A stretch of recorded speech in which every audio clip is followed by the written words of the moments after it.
الرحیم۔ حضرات گرامی، یہ عام طور پہ اصول ہے کہ پانی کے اندر کوئی وزنی چیز ڈالی جائے تو وہ ڈوب جاتی ہے، پانی کی تہ میں پہنچ جاتی ہے۔ اس کے باوجود قدیم زمانے سے مختلف شکلوں اور ہیئت کی کشتیاں اور جہاز پانی میں چلتے ہیں۔ اس پانی کے اوپر سطح پہ جہاز کا چلنا، کشتیوں کا چلنا، ابتدائی شکل سے لے کے آج تک کی جو نئی نئی شکلیں ہیں، بڑے بڑے جہاز، اور کتنے بڑے جہاز پانی میں چلتے ہیں، تو اللہ تعالیٰ نے اس کو قدرت کی نشانیوں میں شمار کیا ہے۔ یہ اللہ کی نشانی ہے کہ ٹنوں منوں انتہائی وزنی جہاز جو ہے وزن لے کر، انسانوں کو لے کر پانی میں چل رہے ہیں اور ڈوب نہیں رہے ہیں۔ یہ اللہ کی نشانی ہے، اس پہ غور کرنے والوں کو غور کرنا چاہیے۔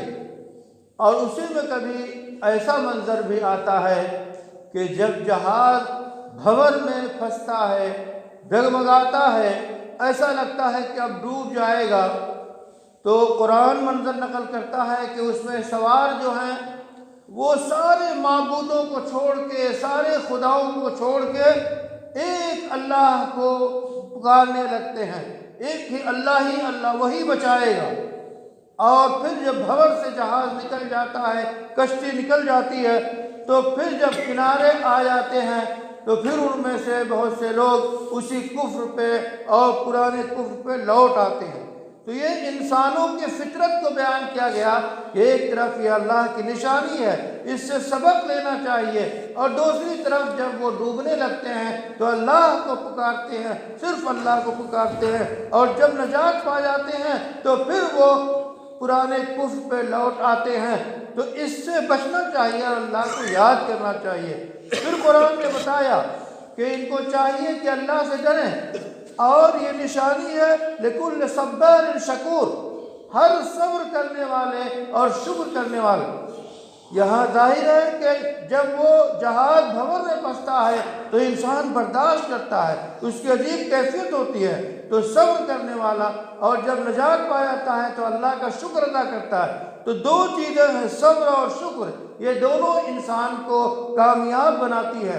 اس کے بعد قرآن میں فرمایا گیا کہ یاد رکھو تمہیں دنیاوی زندگی دھوکے میں نہ ڈالے، اور نہ تم کو شیطان اللہ کے معاملے میں دھوکے میں ڈالے، بلکہ شیطان کے دھوکے سے بچو، دنیاوی زندگی کے دھوکے سے بچو کہ لالچ میں کوئی کام کر لو، غلط کام کر لو، بلکہ آخرت کو ہمیشہ سامنے رکھو، اور دنیا کو جو ہے ترجیح مت دو، آخرت کو ترجیح دو۔